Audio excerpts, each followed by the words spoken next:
This is your Tuesday Daily Delivery. I am Michael Rand. We continue our special week of look backs at the 1991-92, the amazing events that were here in the Twin Cities. It's U.S. Open time. Got to talk about that golf tournament that was here at Hazeltine National Golf Club. Nobody better to do this than Patrick Reusse, and he joins me right now. Continuing our look back at 1991, happy to be joined today by Patrick Reusse. 1991 U.S. Open at Hazeltine, Patrick. It was last month, was the 30-year anniversary, but, just part of this whole series of events, games here in the Twin Cities, and really the event that kind of put Hazeltine on the map in terms of a modern golf course, kind of paved the way for the 2 PGA Championships, for the Ryder Cup, for sure. What, let's just start open-ended. What, from the event itself and from the history of it, what stands out to you in terms of just what happened in those 5 days of golf? I guess it amounted to, since there was a playoff too. I think of all the 5 events, the Stanley Cup Finals obviously had no real legacy here because the team was gone 2 years later, and the World Series had the legacy of Puck, but 30 years later, I mean, Puckett and Morris, 30 years later, we haven't won since. The Final Four was great because you had, the Fab Five versus the hated Mike Krzyzewski, hated only by me, but and then of course the Super Bowl, the first time you had all those. But as far as a lasting legacy that changed the Minnesota sports market, it was the U.S. Open, because Hazeltine way prematurely had the U.S. Open in 1970. That's because Totten Heffelfinger, that was developed by him. He had the house right out there off the last green, and Totten was beloved at the USGA. I think he'd been national president. He was, and to help him out financially, because he kind of got in over his head. I should tell you, the original Hazeltine is Totten was a member at Minnetonka down there by the lake, right? And his idea was that they could really build a bigger, more sprawling golf course out in the countryside, and then they were going to sell Minnetonka, right? And those lots would have been worth a little money down there looking over Calhoun, and but the people didn't follow him out there. The Minnetonka resident says, Totten, I'm not driving 30 miles to play golf, right? So he was out there and he was hurting. And they had the 1970 U.S. Open, but it was not ready to be a real, it was poorly designed by Robert Trent Jones. It was this big brawling golf course with no trees and kind of, sit out there by the lake. And the thing was badly designed. And Dave Hill finished second and said, basically his quotes every day were just belittling it, including they ruined a good farm by punching 18 holes in it. And he said he was going to have a nearby farmer drive him to the first tee on his tractor one day. He finished second. Tony Jacklin won it by 6 or 7 strokes. But it just got, the local media was trying to tell everybody how great it was, and the crowds were okay. But back then, if 10,000 people showed up for a day of golf, it was nationally, that's all you would get. And so 1970, and a guy named PJ Boatwright was basically the competition guru there. He chose the sites for the most part, and he would come in and then have you set up the golf course the way he wanted you to. And after that 1970 Open, he basically told them, the 16th tee that goes out there on the island, you used to tee up on top of the hill. It's not, it's not down there along the water. The green sat in the water like it does now, but the original golf course had them teeing off from up on a hill, hitting the ball off over a tree, basically, a big tree down to that green. And Boatwright hated it. And he told Reed McKenzie and the other guys out there years later, even he says, as long as I'm here, as long as the 16th hole exists, you're never going to get another U.S. Open. Face it. Well, they finally found this little cut of land and they made the 16th down there by the water where it is. And then they made a new 17th hole and made that nice par 3 down into that little valley there. And so then they had the 1983 Senior Open, and I think that was with the new design, but I'd have to check. They had the 1983 Senior Open, and that had its own tragedy too, because it was, the senior golf was just getting started. It was one of the first Senior Opens, and they had the rule that they couldn't ride carts. And it was like 100 degrees the first day of it. I was out there, and a fella died on the first tee. Jeez. On the first green, walking. He was kind of a qualifier. That Robert Grant, I think his name was, and he had a heart attack and died on the first tee. And I remember writing a column saying, basically, you idiots not letting them ride carts. How do you feel? And that got me off to a rough start with the USGA. But anyway, so now 91, and this is the new golf course. The golf course has been redesigned to the satisfaction of the U.S. Open. And it used to be, and it was, I think, the last year that the pro ran the merchandise tent. Basically, Mike Schultz was the pro out there, great guy, but he stocked the merchandise tent.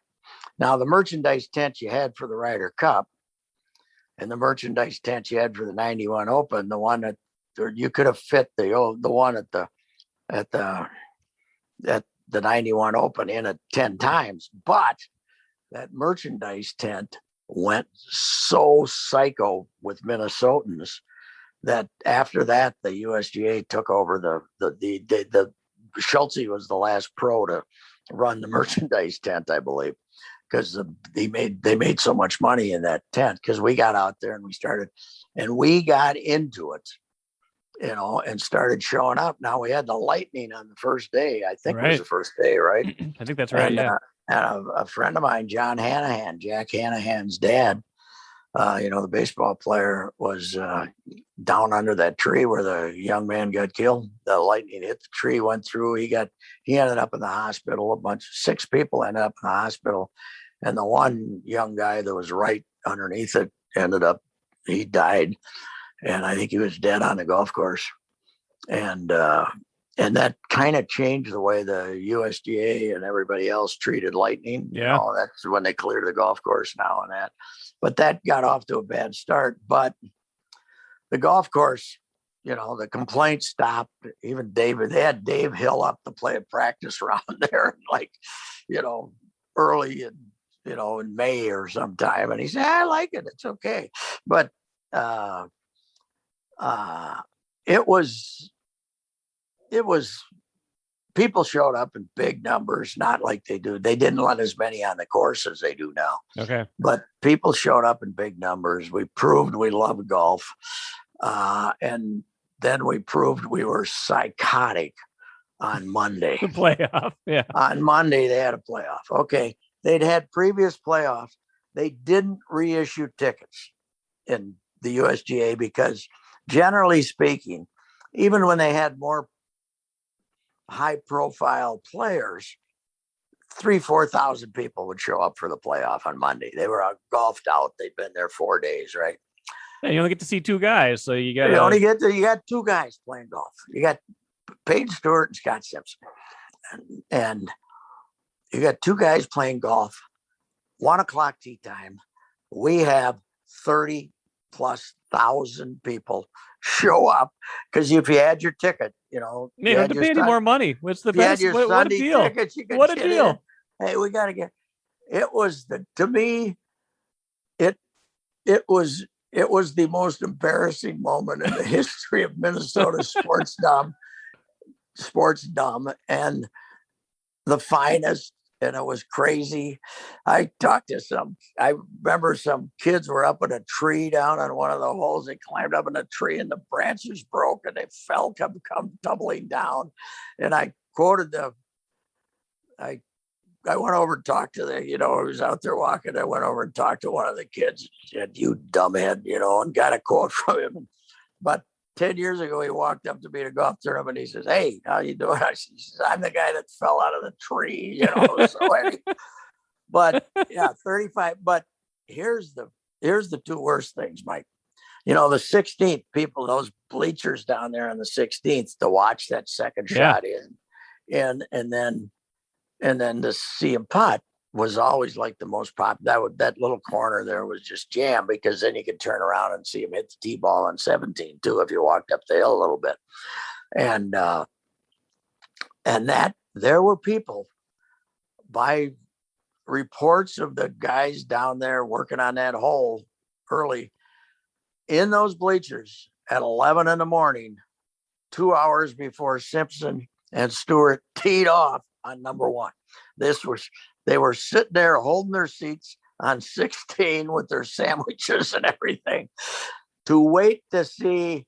You get to see the tee ball, sort of. You get to see the shot into the green. You get to see two putts, and then you might see a tee.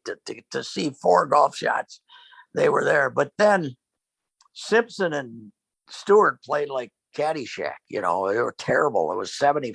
Stewart shot 75. Simpson shot 78, I believe. Yeah, it was 75 was the winning score, at least. I remember that. Yeah, 75, and I think Simpson shot 78. So neither of them played worth a damn. And but it's and one guy working in operations for the USGA, sort of the coordinator with TV, was Hollis Gabner. No, sure. Was working with he was, I think, freelancing or something. But the fact that we were so psycho for that caused who went to the guy from the United Hospital, I think, and Ralph Burnett and a couple others, and Hollis befriended these guys. And in '93, the Senior Open started here. And I wasn't here I don't know where I was, but I wasn't here for the first ever Burnett Classic, right. But they got terrible rain. They only played 36. I think that was the year they got terrible rain and only played 36 holes, but they had like 30,000 people out at Bunker Hills watching senior golf. And we went nuts for it. And, it basically, that 91 Open brought back Minnesota's reputation. Then Tom Lehman had his thing and started having its team at Minneapolis Golf Club, bringing in, that Monday thing he had, and Monday, Tuesday. And it basically changed, we're going to be the first place. The Hazeltine, the big dog, is going to be the first place to ever have 2 Ryder Cups in the United States. And it's because they know if they have a big event in this state, people are going to show up and watch golf. So that all can be traced to the 91 Open. Now, just really quick. Now, you mentioned it was obviously Payne Stewart and Scott Simpson in that playoff, and they didn't play well on that day, but there was a decent amount of drama to get there, right? Because I think wasn't it kind of down the stretch in the last round? Is it Simpson and Stewart kind of going back and forth, right, to get to that playoff? Yeah, it was. I think Simpson had his chance to win it. I haven't actually gone back and jarred my memory on that, but I think Simpson let it get away from him, as I recall. And Stewart, of course, had let. Was it the year before that he let Pinehurst? Did he beat Mickelson at No, he wasn't the defending champion. That was later. That was later when Mickelson missed a little putt and Stewart won at Pinehurst. But Stewart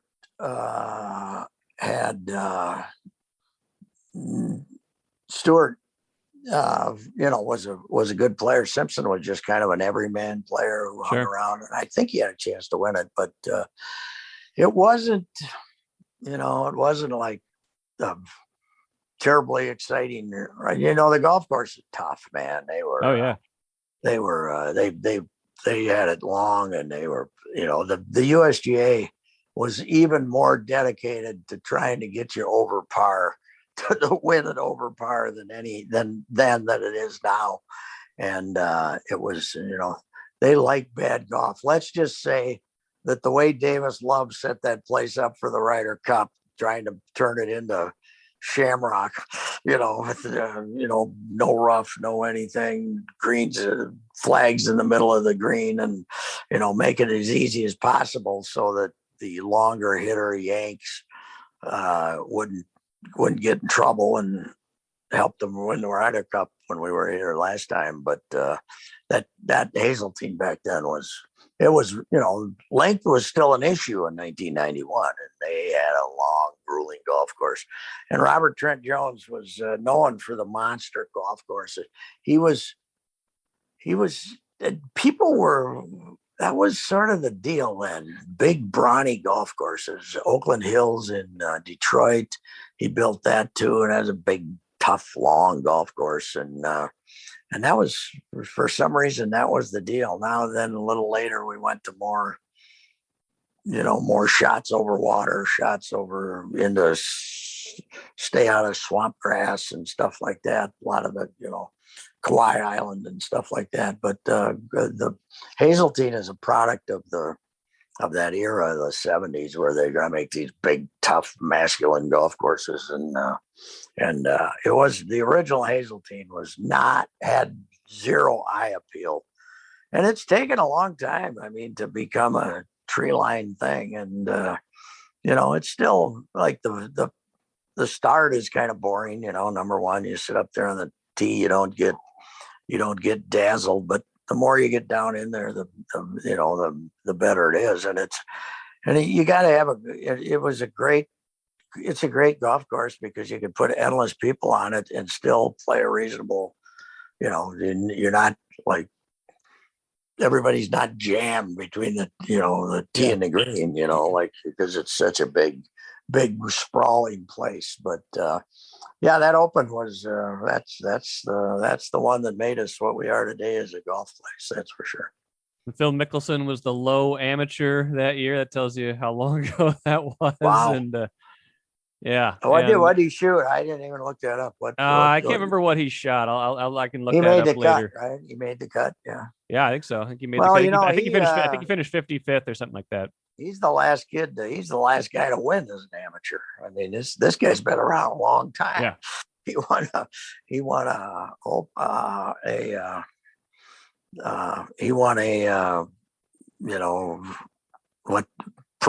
regular pro event as an amateur, the last guy to do that. So, which had to be about the same time. But we didn't have Tiger yet that time. No, we didn't have you traipsing around following Tiger like you did in the 02 PGA?